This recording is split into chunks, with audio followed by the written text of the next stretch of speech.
Welcome to our official channel গপ্পগুচ্ছের আড্ডা। গপ্পগুচ্ছের আড্ডায় সকল শ্রোতাদের জানাই অনেক অনেক স্বাগত। আমাদের এই আড্ডার ভারে আপনারা পাবেন ভয়, রহস্য, হাসি এবং অনেক ভালোবাসার সম্ভার। আজকে গপ্পগুচ্ছের আড্ডার নিবেদন সত্যজিৎ রায়ের লেখা অনাথবাবুর ভয়। আজকের গল্পের মূল চরিত্রে রয়েছেন অনাথবাবু, সতীশবাবু, ভবতোষ মজুমদার, বীরেন এবং ভরদ্বাজ। এই গল্পের পরিচালনায় সাউন্ড এফেক্ট এবং আবহ সঙ্গীতে দেবজিৎ। আজকের গল্পের পাঠক দীপ, দেবজিৎ, শুভজিৎ এবং অঙ্কিত। শুরু হচ্ছে আজকের গল্প অনাথবাবুর ভয়। অনাথবাবুর সঙ্গে আমার আলাপ ট্রেনের কামরায়। আমি যাচ্ছিলাম রঘুনাথপুর হাওয়া বদলের জন্য। কলকাতায় খবর কাগজের অফিসের চাকরি করি। গত কমাস ধরে কাজের চাপে দম বন্ধ হওয়ার উপক্রম হয়েছিল। তাছাড়া আমার লেখার একটু শখ আছে। একটা গল্পের প্লটও মাথায় ঘুরছিল, কিন্তু এত কাজের মধ্যে কি আর লেখার ফুরসত জোটে? তাই আর 7 পাশ না ভেবে 10 দিনে পাওয়ার ছুটি আর দিস্তেখানে কাগজ নিয়ে বেরিয়ে পড়লাম। এত জায়গা থাকতে রঘুনাথপুর কেন? তারও অবশ্যই একটা কারণ আছে। ওখানে বিনা খরচায় থাকার একটা ব্যবস্থা জুটে গেছে। আমার কলেজের সহপাঠী বীরেন বিশ্বাসের পৈতৃক বাড়ি ওখানে রয়েছে, রঘুনাথপুরে। কফি হাউসে বসে ছুটিতে কোথায় যাওয়া যায় এই আলোচনা প্রসঙ্গে বীরেন খুব খুশি হয়েই ওর বাড়িটা অফার করে বলল, আমিও যেতাম, কিন্তু আমার এদিকে একটা ঝামেলা পড়ে গেছে, বুঝতেই তো পারছিস। তবে তোর কোনো অসুবিধা হবে না। আমাদের 50 বছরের পুরনো চাকর ভরদ্বাজ রয়েছে ও বাড়িতে। ওই তোর সব দেখাশোনা করে দেবে, তুই চলে যা। গাড়িতে যাত্রী ছিল অনেক। আমার বেঞ্চিতে আমারই পাশে বসেছিলেন অনাথ বন্ধু মিত্র। মানুষটিকে দেখতে পেটে খাটো, বছর 50 হবে আন্দাজ। মাঝখানে টেরি কাটা কাঁচা পাকা চুল, চোখের চাউনি তীক্ষ্ণ, আর ঠোঁটের কোণে এমন একটা ভাব যেন মনের আনাচে কানাচে সদাই কোনো মজার চিন্তা ঘোরাফেরা করছে। পোশাক আশাকের ব্যাপারে একটা বিশেষত্ব লক্ষ্য করলাম। ভদ্রলোককে হঠাৎ দেখলে মনে হবে তিনি যেন 50 বছরের পুরনো কোনো নাটকের চরিত্রে অভিনয় করার জন্য সেজেগুজে তৈরি হয়ে রয়েছে। ওরকম কোট আর ও ধরনের শার্টের কলার, ওই চশমা, আর বিশেষ করে ওই বুট জুতো, এসব আর আজকালকার দিনে কেউ পরে না। অনাথবাবুর সঙ্গে আলাপ করার পর তাকে জিজ্ঞাসা করলাম, কোথায় যাচ্ছেন? তিনি উত্তরে বললেন, রঘুনাথপুর। আপনি? কারণ জিজ্ঞেস করাতে কেমন যেন অন্যমনস্ক হয়ে পড়ল। কিংবা এও হতে পারে যে ট্রেনের শব্দের জন্য তিনি আমার প্রশ্নই শুনতে পাবেন। বীরেনের পৈতৃক ভিটেটি দেখে মনটা বেশ খুশি হয়ে উঠল। বেশ বাড়ি, সামনে এক ফালি জমি, তাতে সবজি ও ফুল গাছ দুই রয়েছে। কাছাকাছির মধ্যে অন্য কোনো বাড়ি নেই, কাজেই পাড়াপড়শির উৎপাত থেকে রক্ষা পেয়েছি। আমি আমার থাকার জন্য ভরদ্বাজের আপত্তি সত্ত্বেও ছাদের চিলেকোঠাটাকেই বেছে নিলাম। আলো, বাতাস এবং নির্জনতা তিনটে অপর্যাপ্ত পাওয়া যাবে। ঘর দখল করে জিনিসপত্র গোছাবার সময় দেখি আমার দাড়ি কামানোর খুঁট টানতে ভুলে গিয়েছি। ভরদ্বাজ শুনে বলল, তাতে আর কি হয়েছে খোকা বাবু? এই তো কুণ্ডুবাবুর দোকান, 5 মিনিটের পথ। সেখানে গেলে ক্ষণই পাবে বিলেট। বিকেল 4টে নাগাদ চা টা খেয়ে কুণ্ডুবাবুর দোকানের উদ্দেশ্যে বেরিয়ে পড়লাম। গিয়ে দেখি সেটি একটি ভালো আড্ডার জায়গা। দোকানের ভিতরে দুটি বেঞ্চিতে বসে 5-7টি পৌর ভদ্রলোক রীতিমতো গল্প জমিয়েছে। তাদের মধ্যে একজন বেশ উত্তেজিত হয়ে বলছেন, আরে বাপু, এ তো আর শোনা কথা নয়, এ আমার নিজের চোখে দেখা। আজ 30 বছর হয়ে গেল বলেই কি সব মুছে গেছে মন থেকে? এসব স্মৃতি তো আর সহজে ভুলবার নয়। আর বিশেষ করে যখন হলধর দত্ত আমার অন্তরঙ্গ বন্ধু, তার মৃত্যুর জন্য যে আমি কিছু অংশে দায়ী সে বিশ্বাস আমার আজও যায়নি। আমি এক প্যাকেট 7 o'clock কিনে আরও দু একটা অবান্তর জিনিসের খোঁজ করতে লাগলাম। ভদ্রলোক বলে চললেন, ভেবে দেখুন, আমারই বন্ধু আমারই সঙ্গে মাত্র 10 টাকা বাজি ধরে রাত কাটাতে গেল ওই উত্তর পশ্চিমের ঘরটাতে। পরদিন ফেরে না ফেরে না ফেরে না। শেষটায় আমি, জিতেন বক্সি, হরিচরণের মা আর 3-4 জন কে ছিল ঠিক মনে নেই, গেলুম হালদার বাড়িতে হলধরের খোঁজ করতে। গিয়ে দেখি বাবু ওই ঘরের মেঝেতে হাত পা ছড়িয়ে মরে কাঠ হয়ে আছে। আর চোখ চাওয়া যেন সেই চাওয়া, দৃষ্টি সেই কড়িকাঠের দিকে। আর সেই দৃষ্টিতে ভয়ের যে নমুনা দেখলুম, তাতে ভূত ছাড়া আর কি ভাববো বলুন? গায়ে কোনো ক্ষতচিহ্ন নেই, বাঘের আঁচড় নেই, সাপের ছোবল নেই, কিচ্ছু নেই। আপনারাই বলুন এখন কি বলবেন। আরও মিনিট পাঁচেক দোকানে থেকে আলোচনার বিষয়টি সম্পর্কে মোটামুটি একটা ধারণা হলো। ব্যাপারটা এই, রঘুনাথপুরের দক্ষিণ প্রান্তে হালদার বাড়ি বলে একটা 200 বছরের পুরনো ভগ্নপ্রায় জমিদারি প্রাসাদ আছে। সেই প্রাসাদে, তবে বিশেষ করে দোতলার উত্তর পশ্চিম কোণের একটি ঘরে নাকি অনেক কালের পুরনো একটি ভূতের আনাগোনা আছে। অবশ্য সেই 30 বছর আগে ভবতোষ মজুমদারের বন্ধু হলধর দত্তের মৃত্যুর পর আজ অবধি নাকি কেউ সে বাড়িতে রাত কাটায়নি। কিন্তু তাও রঘুনাথপুরের বাসিন্দারা ভূতের অস্তিত্ব মনে প্রাণে বিশ্বাস করে বেশ একটা রোমাঞ্চ অনুভব করে। আর বিশ্বাস করার কারণও আছে যথেষ্ট। একে তো হলধর দত্তের রহস্যজনক মৃত্যু, তার ওপর এমনিতেই হালদার বংশের ইতিহাসে নাকি খুন খারাপি, আত্মহত্যা ইত্যাদি অনেক নজির পাওয়া যায়। মনে মনে হালদার বাড়ি সম্পর্কে বেশ খানিকটা কৌতূহল নিয়ে দোকানের বাইরে এসেই দেখি আমার ট্রেনের আলাপি অনাথ বন্ধু মিত্র মশাই হাসি খুশি মুখ করে দাঁড়িয়ে আছে। আমায় দেখে বললেন, শুনছিলেন নাকি ওদের কথাবার্তা? বললাম, তা কিছুটা শুনেছি। বিশ্বাস হয়? কি ভূত? হ্যাঁ। ব্যাপার কি জানেন, ভূতের বাড়ির কথা তো অনেকই শুনলাম, কিন্তু সেই সব বাড়িতে থেকে নিজের চোখে ভূত দেখেছে এমন লোক তো কই আজ অব্দি একটাও মেলেনি। তা ঠিক। পার্থবাবু একটু হেসে বললেন, একবার দেখে আসবেন নাকি কি বাড়িটা? দেখে আসবো মানে?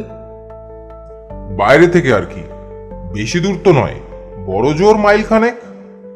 এই রাস্তা দিয়ে সোজা গিয়ে জোড়া শিবের মন্দির ছাড়িয়ে ডান হাতি রাস্তার ঘুরেই কোয়াটেক পথ মাত্র। ভদ্রলোককে বেশ ইন্টারেস্টিং লাগছিল। আর তাছাড়া এত তাড়াতাড়ি বাড়ি ফিরে গিয়ে কি করব, তাই চললাম তার সঙ্গে। হালদারদের বাড়িটা দূর থেকে দেখা যায় না, কারণ বাড়ির চারপাশে বড় বড় গাছের জঙ্গল। তবে বাড়ির গেটের মাথাটা দেখা যেতে থাকে পৌঁছানোর প্রায় 10 মিনিট আগে থেকে। বিরাট ফটক, মাথার উপর ভগ্নপ্রায় নহবতখানা। ফটকের ভিতর দিয়ে বেশ খানিক দূর রাস্তা গিয়ে তবে সদর দালান। 2-3টে মূর্তি আর ফোয়ারার ভগ্নাবশেষ দেখে বুঝলাম যে বাড়ির আর ফটকের মাঝখানে এই জায়গাটা আগে বাগান ছিল। বাড়িটি অদ্ভুত, কারুকার্যে কোনো বাহার নেই তার কোনো জায়গায়। কেমন যেন একটা দৃঢ় চৌকো চৌকো ভাব।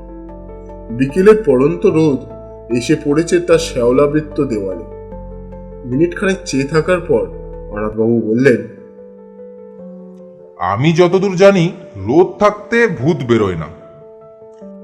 তারপর আমার দিকে চেয়ে চোখ টিপে টিপে বললেন, একবার চট করে সেই ঘরটা দেখে এলে হতো না? সেই উত্তর পশ্চিমের ঘরে? যে ঘরে? হ্যাঁ, যে ঘরে হলধর দত্তের মৃত্যু হয়েছিল। ভদ্রলোকের তো দেখছি এইসব ব্যাপারে একটু বাড়াবাড়ি রকমের আগ্রহ। অনাথবাবু বোধহয় আমার মনের ভাবটা আজ করতে পারলেন। তারপর তিনি বললেন, খুব আশ্চর্য লাগছে না?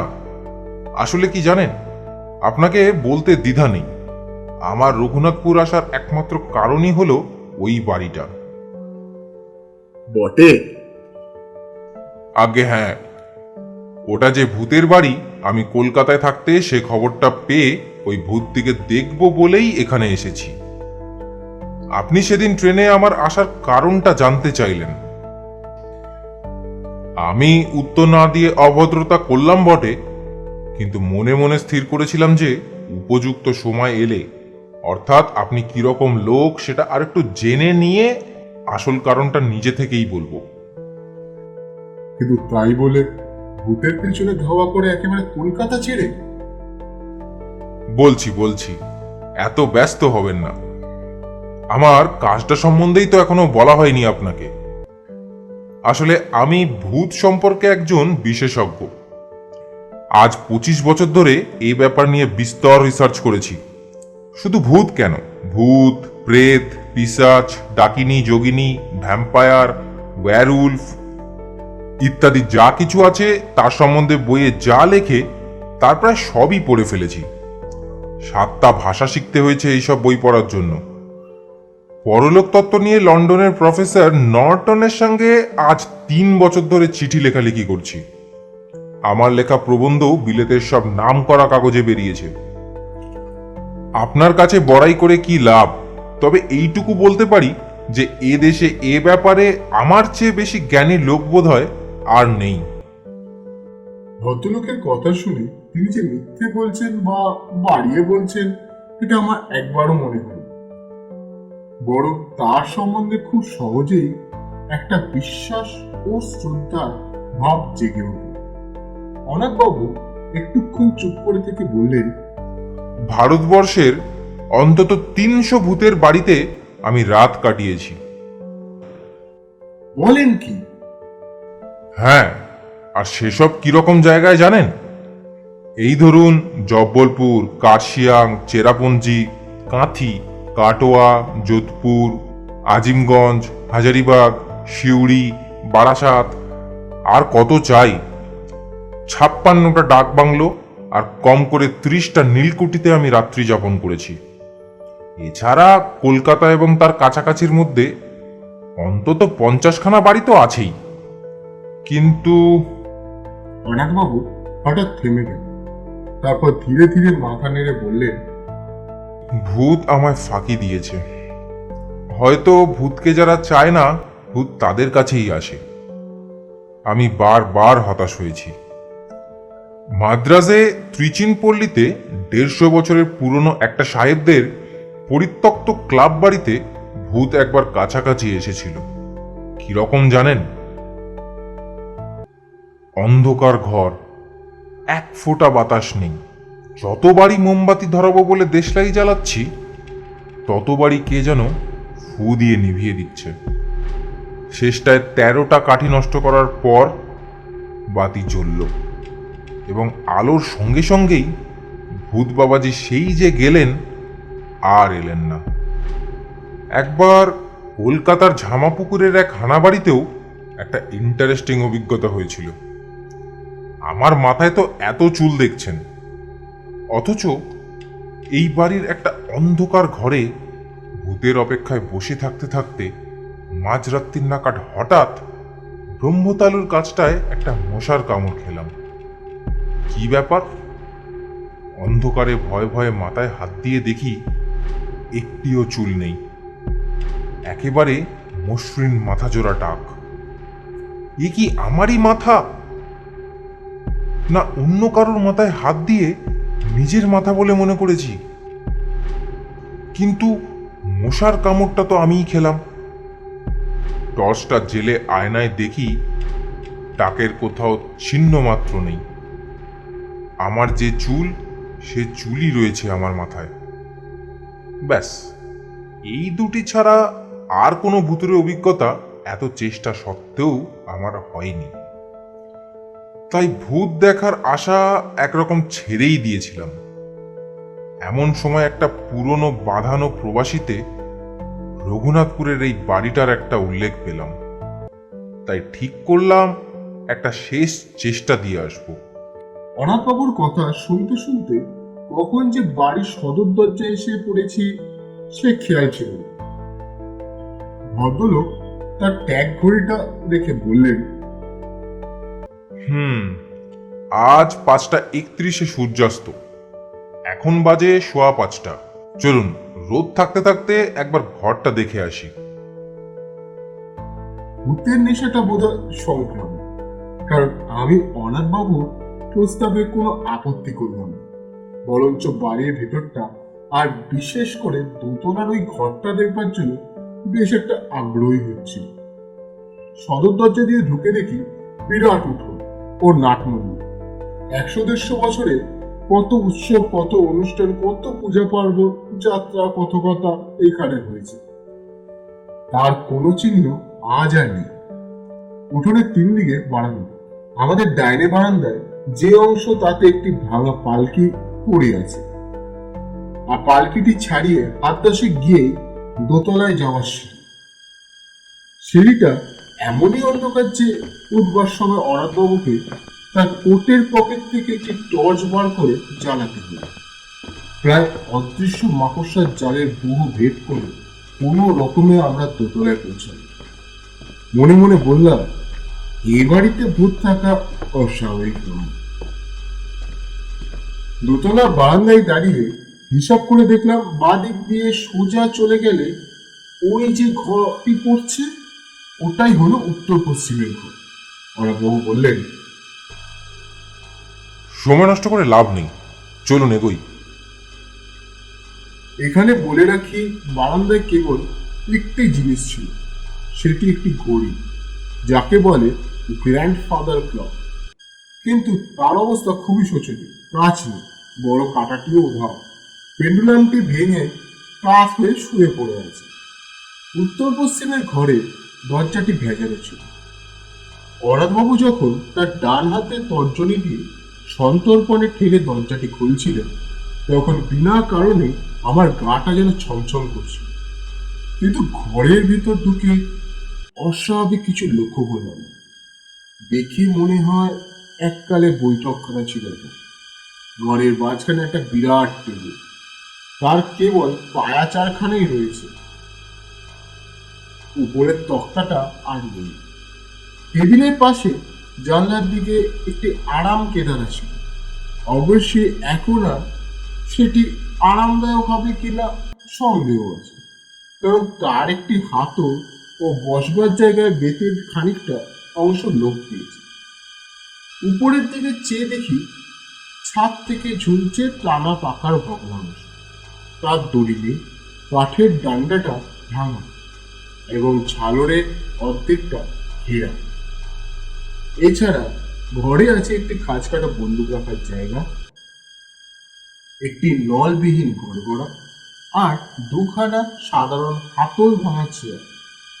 অনাথবাবু কিছুক্ষণ একেবারে স্তব্ধ হয়ে গেল। মনে হলো খুব মনোযোগ দিয়ে কিছু একটা অনুভব করার চেষ্টা করছে। প্রায় মিনিট খানেক পরে একটু শুকিয়ে বললেন,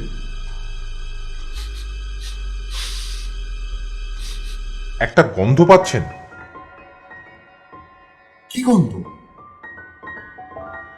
মাদ্রাজি ধূপ, মাছের তেল আর মরা পোড়ার গন্ধ মেশানো একটা গন্ধ। আমি বার 2-1 বেশ জোরে জোরে শ্বাস টানলাম। অনেক দিনের বন্ধ ঘর খুললে যে একটা ব্যবসা গন্ধ বেরোয়, সেই গন্ধ ছাড়া আর কোনো গন্ধই পেলাম না। তাই বললাম, কই, ঠিক বুঝতে পারছি না তো। অনাথবাবু আরো একটুক্ষণ চুপ করে থেকে হঠাৎ বাঁ হাতের তালুতে একটা ডান হাত দিয়ে ঘুষি মেরে বললেন, বাত আচ্ছা, এ গন্ধ আমার চেনা গন্ধ।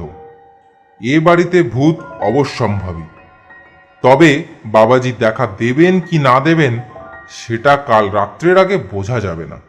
চলুন। আর বাবু স্থির করে ফেললেন যে পরদিনই তাকে এই ঘরে রাত্রিবাস করতে হবে। ফেরার পথে বললেন, আজ থাকলুম না, কারণ কাল অমাবস্যা ভূতের পক্ষে সবচেয়ে প্রশস্ত তিথি। তাছাড়া দু একটা জিনিস সঙ্গে রাখা দরকার, সেগুলো বাড়িতে রয়ে গেছে, কাল নিয়ে আসবো। আজ সার্ভেটা করে গেলুম আর কি। ভদ্রলোক আমায় বাড়ি অবধি পৌঁছে দিয়ে বিদায় নেওয়ার সময় গলাটা একটু নামিয়ে বললেন, আর কাউকে আমার এই প্ল্যানের কথা বলবেন না যেন। এদের কথাবার্তা তো শুনলুম, যা ভয় আর যা প্রেজুডিস, জানলে পরে হয়তো বাধা টাধা দিয়ে আমার প্ল্যানটাই ভেস্তে দেবে। আর হ্যাঁ, আর একটা কথা, আপনাকে আমার সঙ্গে যেতে বললুম না বলে কিছু মনে করবেন না। এসব ব্যাপার বুঝলেন কি না, একা না হলে ঠিক জুৎসই হয় না। আজকে আপনারা শুনছেন গপ্পগুচ্ছের আড্ডার নিবেদন সত্যজিৎ রায়ের লেখা অনাথবাবুর ভয়। এখনো যদি আপনারা আমাদের আড্ডায় অংশগ্রহণ না করে থাকেন তবে সাবস্ক্রাইব করুন আর পাশে থাকা বেল আইকনে টিপতে ভুলবেন না, নইলে আড্ডার যে কোনো আপডেট আপনারা মিস করবেন। তাহলে আবার শুরু করা যাক। পরদিন দুপুরে আমি কাগজ কলম দিয়ে বসলেও লেখা খুব বেশি দূর এগোয়নি।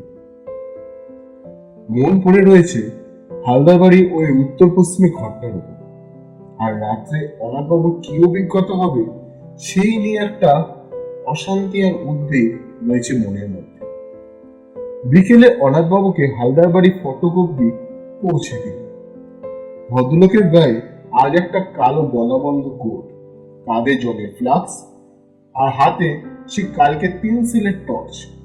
ফটক দিয়ে ঢুকবার আগে কোটের দু পকেটে 2 হাত ঢুকিয়ে 2টো বোতল বার করে আমায় দেখিয়ে বললেন, এই দেখুন, এটিতে রয়েছে আমার নিজের ফর্মুলায় তৈরি তেল।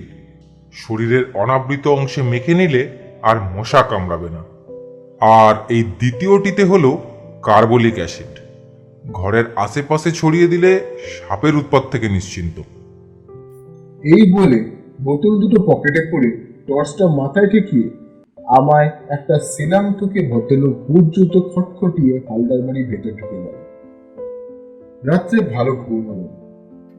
ভোর হতে না হতে ভরদ্বাজকে বললাম, আমার থার্মাস ফ্লাক্সে দুজনের মতো চা করে দিও তো।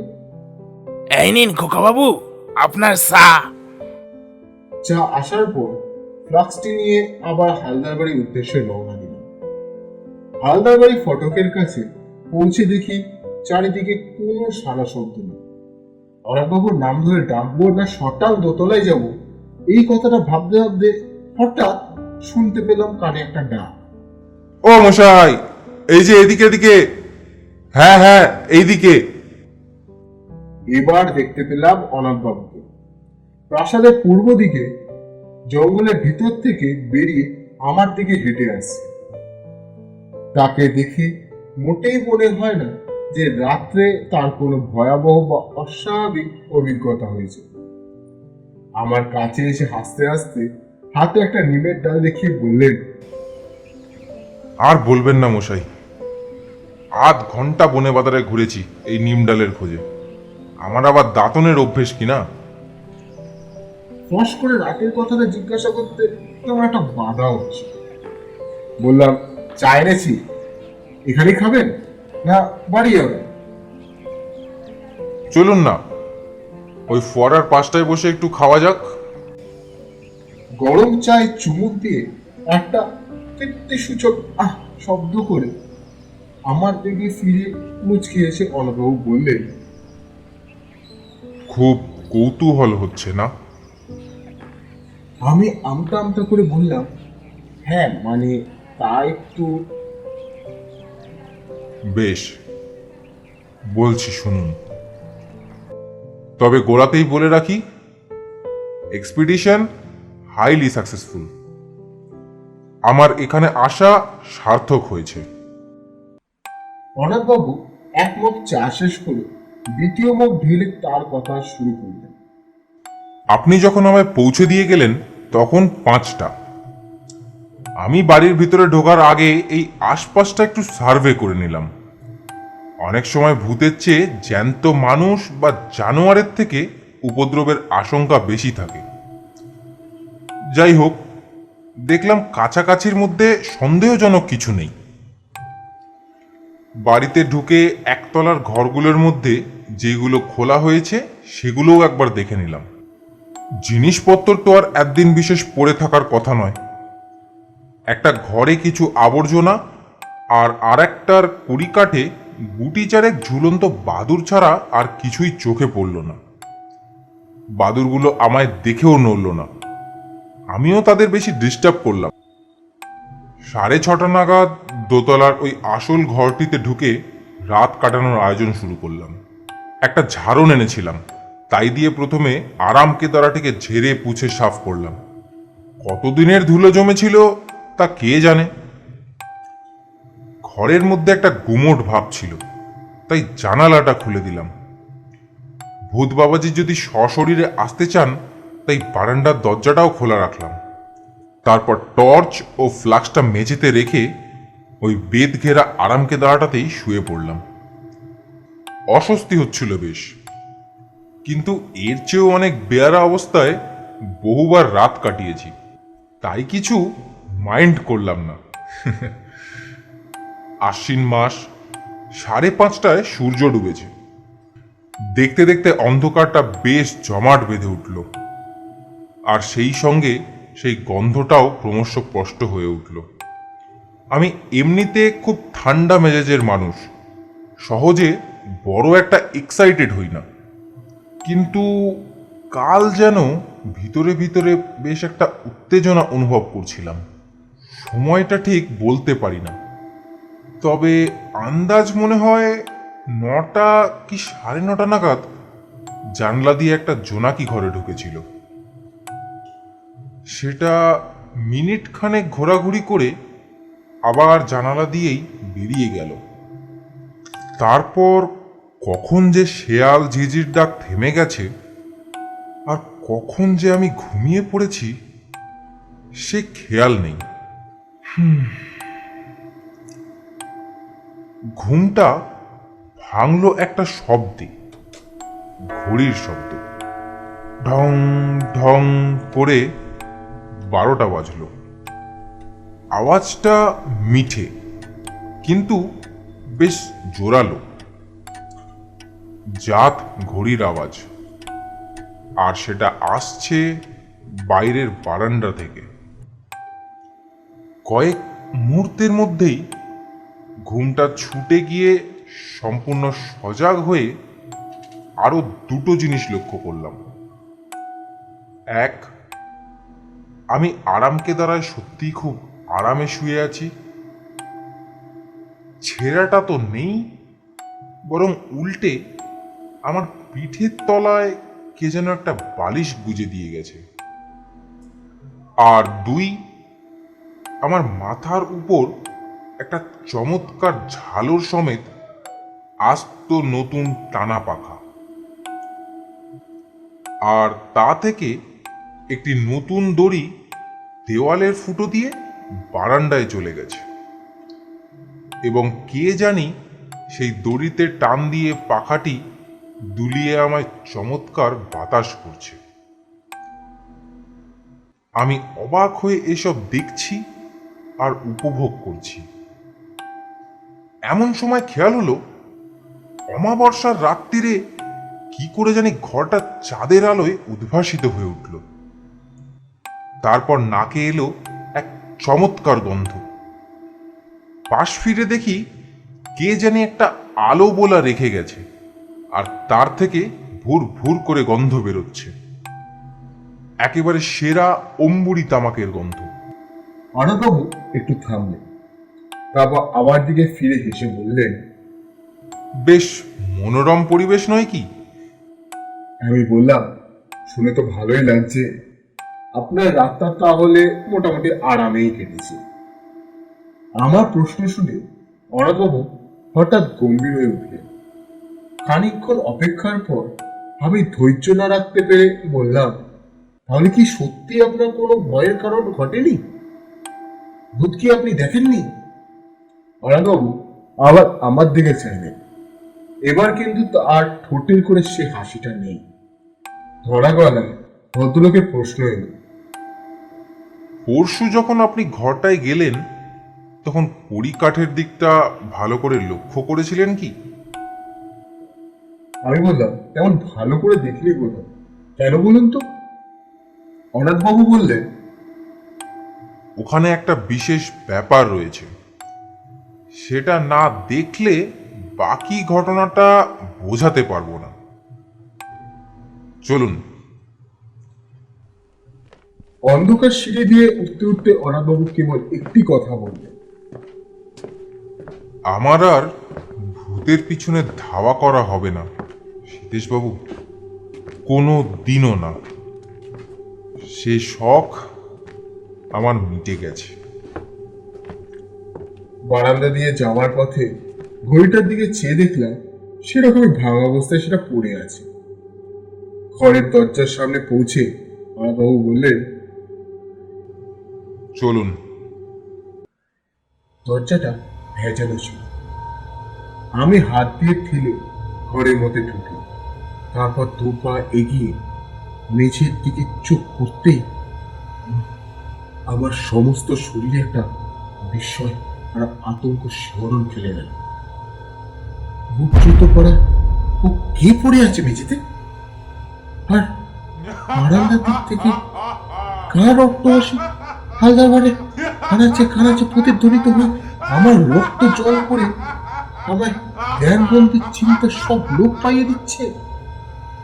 তাহলে কি? আর কিছু মনে নেই আমার। যখন জ্ঞান এলো তখন দেখি ভরদ্বাজ আমার খাটের পায়ের দিকে দাঁড়িয়ে আছে, আর আমায় হাত পাখা দিয়ে বাতাস করছেন ভবতোষ মজুমদার।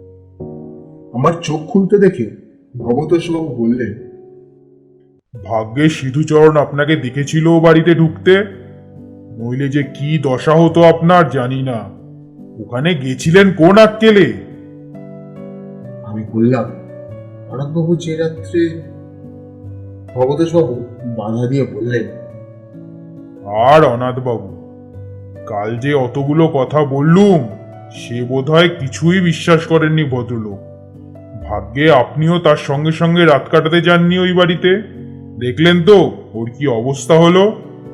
হলধরে যা হয়েছিল এরও ঠিক তাই, মরে একেবারে কাঠ, আর চোখ ঠিক সেইভাবে চাওয়া, সেই দৃষ্টি সেই কড়িকাঠের দিকে। আমি মনে মনে বললাম, না, মোড়ে কাঠ না, মোড়ে কি হয়েছে অনাথবাবু তা আমি জানি। কালও সকালে গেলে দেখতে পাবো তাকে। গায়ে কালো কোট, পায়ে বুট জুতো, হালদার বাড়ি পূব দিকের জঙ্গল থেকে নিমের দাঁতন হাতে হাসতে হাসতে বেরিয়ে আসছেন তিনি।